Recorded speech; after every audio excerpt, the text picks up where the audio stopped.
From the newsrooms of the Sydney Morning Herald and The Age, this is Please Explain. I'm Samantha Selinger-Morris. It's Tuesday, January 23rd. For years now, we've been hearing about the so-called Stage 3 tax cuts. And not just hearing about them, but being warned about them. They're going to increase the gap between the rich and the poor, even take us back, economically speaking, to the 1950s. At other times, we're told they're great. After all, they'll help workers earning as little as $45,000 a year to keep more of their pay packet. So which is it? Today, economics correspondent Rachel Clun takes us through what this all means and how it will hit us once we open our wallets.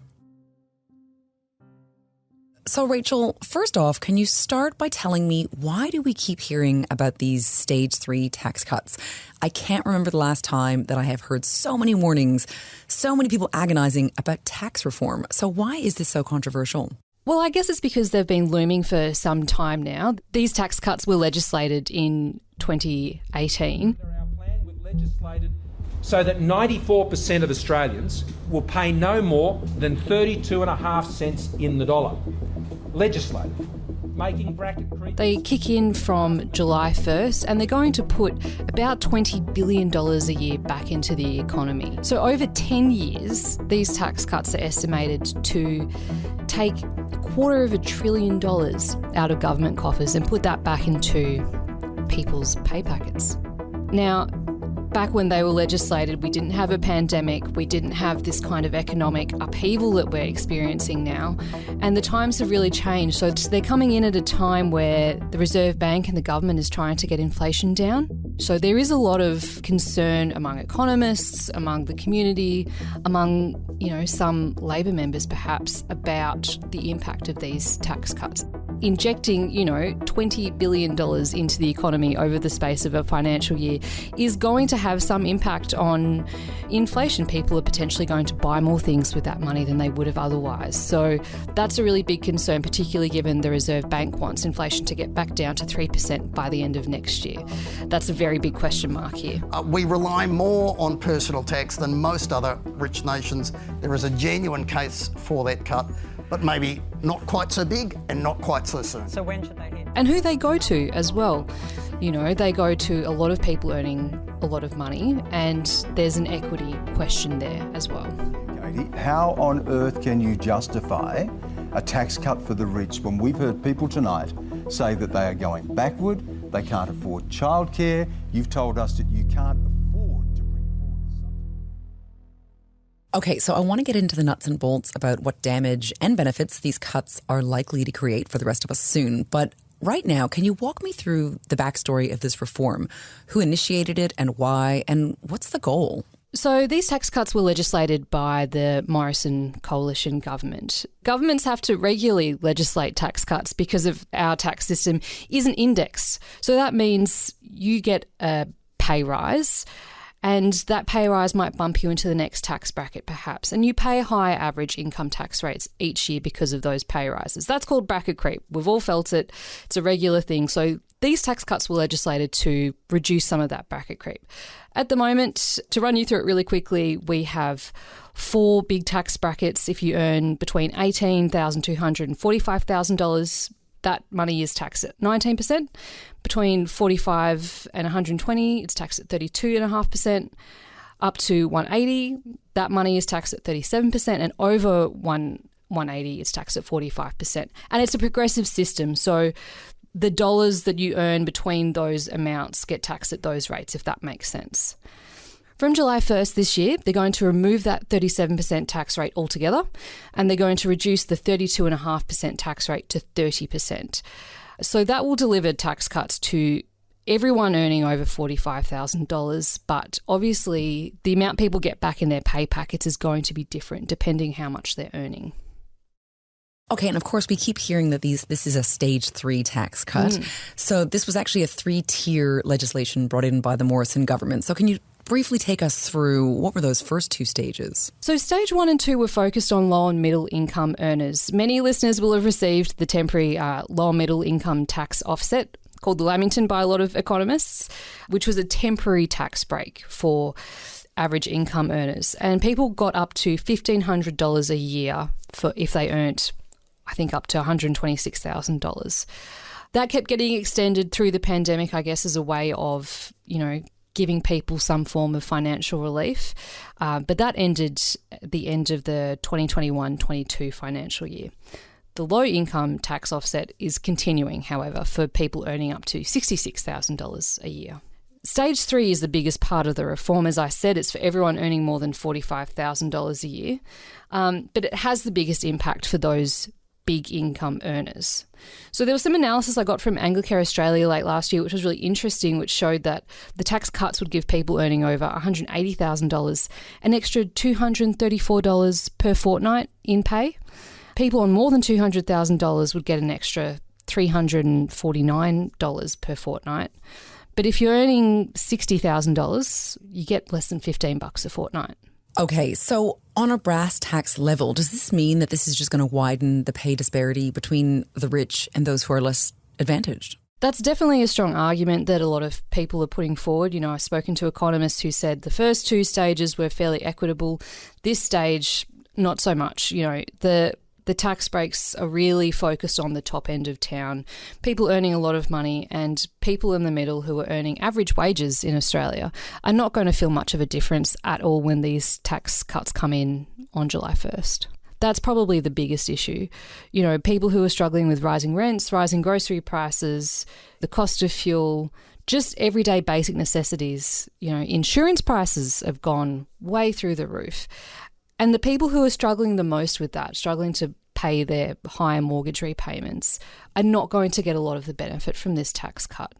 So, groups like Anglicare argue that there are much better things the government could do with that $20 billion than hand it back to a lot of people who are doing okay without it. Okay, and as you mentioned, there has been a lot of criticism about this particular stage of cuts for quite a long time now. I saw one article from a few years ago that even warned that this particular stage, the cuts were going to be so anti-progressive, they would actually return our tax to the 1950s.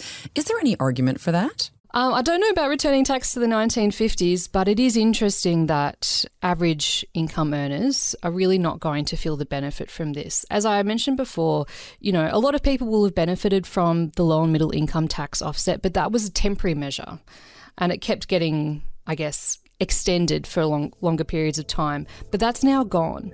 So those people in the middle don't get any benefit, while at the same time, the government relies really heavily on income tax as a form of revenue. We're probably one of the countries that rely most heavily on income tax, actually.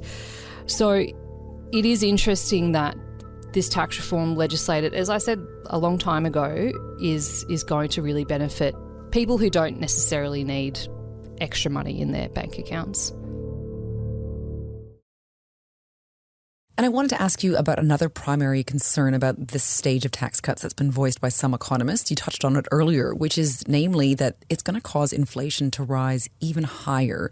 So can you walk me through this? Is this going to shoot many of us in the foot? Yeah, well, putting $20 billion back into the economy at a time when we're trying to slow down people's spending is a lot of money. $20 billion is a lot of money by any measure, right? $20 billion into the economy over the period of the year is going to have an inflationary impact.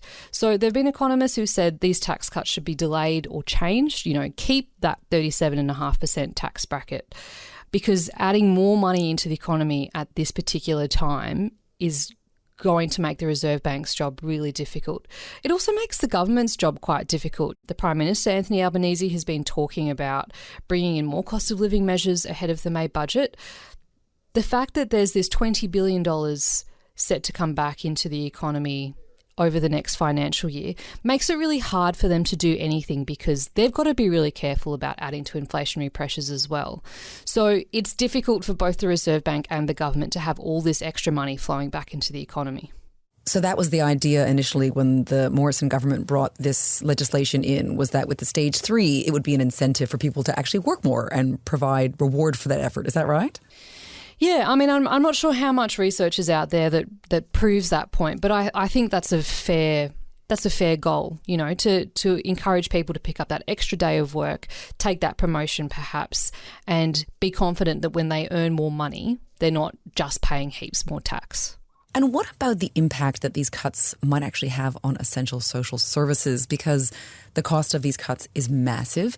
Can you take me through how much these cuts are costing the government and what services, if any, will likely suffer as a result? So it's not just that people are getting $20 billion back in their pay packets over the next financial year. The government is losing that in tax revenue. Now, last financial year, they got a surplus. This financial year, I think they'd be pretty unlucky to not bank a second surplus. So I'm not overly worried that this $20 billion loss will have a really strong impact on the provision of NDIS services or aged care services or healthcare.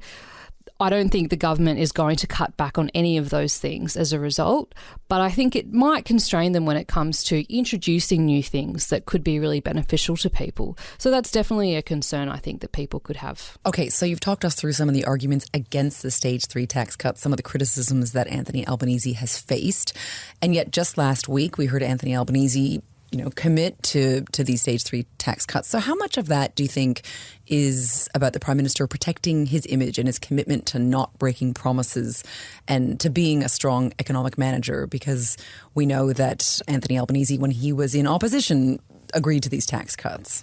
Well, the government has been really cautious since they came into power to not break any election promises. They had a fairly small target election campaign.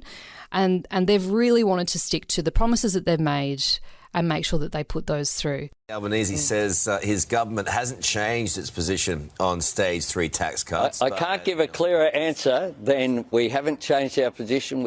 I'm not sure how much they actually want to go ahead with the Stage 3 tax cuts. That's a totally different question, I think. But he's in a bit of a bind, right?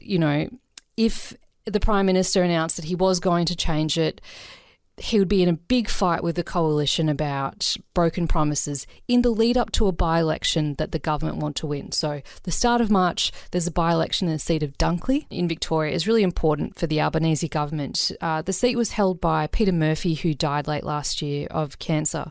She was in the Labor caucus and they're really keen to get another Labor politician in to secure that seat. So they can't make the change or break that promise before the by-election because it would essentially be a fight over that broken promise, right?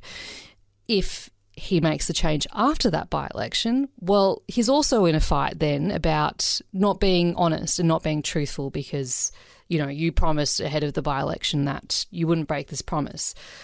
So he does seem to be a bit stuck. It's interesting, I think, that a lot of Australians seem to be okay with the idea that policy can change depending on the circumstances. There was an interesting Australia Institute survey that showed people were happy for those, you can change economic policy to suit the circumstances, even if that means breaking an election promise, right? It is a bit trickier politically, though, I think. The Labor government, Anthony Albanese has been around for a long time. He would remember the scare campaign about the mining tax and about carbon tax. So he is a bit stuck here. And many listeners will probably have read, as I have, that there is some tension within the Labor Party itself. There are some members who have been perhaps wanting to push back against the Stage 3 tax cuts or who have problems with them. I'm just wondering, what are you hearing behind the scenes, if anything, about how much tension there is in the Labor Party about this? I think it's really died down a bit, to be honest, because there is so little time that they have to make any changes. Anthony Albanese came out really strongly last week, as you said, in favour of keeping them, or just, very clearly we're keeping them. If the government was going to legislate any change, they would have to do it in the next few weeks of Parliament. Parliament comes back the start of February. To get legislation through Parliament is a whole rigmarole, and to get that change in before the tax cuts come in on July 1st is quite a bit of effort, and there would be huge pushback from the coalition again about this. So I think that argument has really died down and the focus is now on what else they can do to help people who are struggling with cost of living pressures. And so what is the likelihood that the government would legislate as soon as Parliament comes back to revise the cuts? I think it's highly unlikely, to be honest. This is something that they have recommitted to very strongly, and I think everyone loves a tax cut. Selfishly, everyone would like to be paying a bit less tax, which is totally fair enough. We're all struggling with higher bills. To have a little bit more money back in your pay packet each fortnight is a good thing. So I think it'd be really tough for the government to legislate any changes to that. But one thing they could do is increase eligibility perhaps to the low income tax offset. I mentioned before that people on $66,000 a year get up to $700 in a tax offset, and that was part of one of the earlier stages of the tax cuts. Now, the average income in Australia is about $90,000 a year full-time, and one thing the government could do is look at increasing or expanding the eligibility for that low-income tax offset. This week, the Prime Minister said that they were looking at relief for low and middle income earners, and things like Commonwealth rent assistance, things like the energy bill relief, they go to people who receive government welfare support, so people on very low incomes. By expanding access to the low income tax offset, they could provide some of that middle income relief. Now, it would be inflationary, but that is one option that perhaps the government is looking at.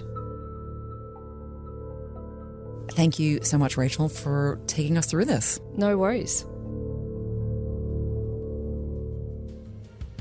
Today's episode of Please Explain was produced by Julia Carr-Katzel, with technical assistance by Chi Wong. Our executive producer is Ruby Schwartz. Please Explain is a production of The Age and the Sydney Morning Herald. If you enjoy the show and want more of our journalism, subscribe to our newspapers today. It's the best way to support what we do. Search The Age or smh.com.au/subscribe. I'm Samantha Selinger Morris. This is Please Explain. Thanks for listening.